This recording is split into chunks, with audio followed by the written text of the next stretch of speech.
Het wie juster de joen van de keepers bij de wedstrijd tussen Almere City en Cambuur.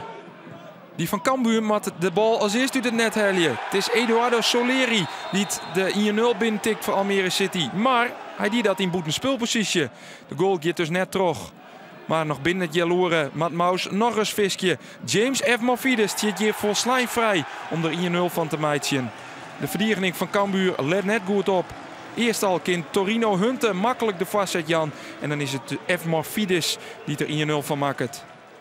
Cambuur liep het kansleers in die eerste helft. Maar met dank aan een cadeautje komt het op 1-1. De kopbal is van Kippershuis. Timo Platel, de keeper van Almere City, liet de bal je samen los.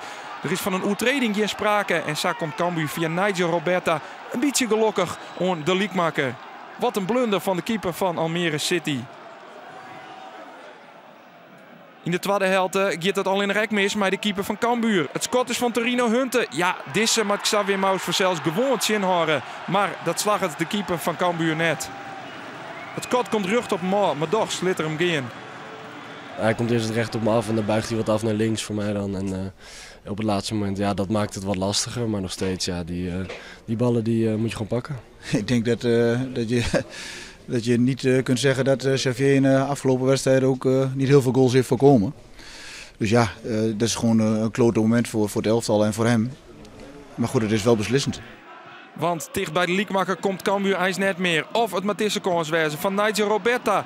Maar de inzet van de spits van Cambuur, Kim pakt weer toch Platel. Almere City krijgt ook nog een kans. De voorzet is op een ei van Torino Hunte. En de kopbal van Nick Vossenbelt. Hij liep het perfect. Maar via de groen, via een stuitje, gaat de bal oer.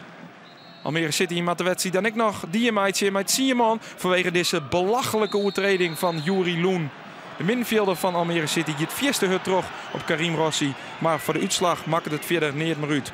Cambuur verliest door een ongelukkige blunder van keeper Xavier Maus. Dus ook Xavier Maus is een mens die fouten maakt. Ja, zeker weten. Dat wist ik daarvoor ook al hoor. Je kunt nog lachen, gelukkig. Ja, nee, ja, het hoort erbij. Het is gewoon kloten.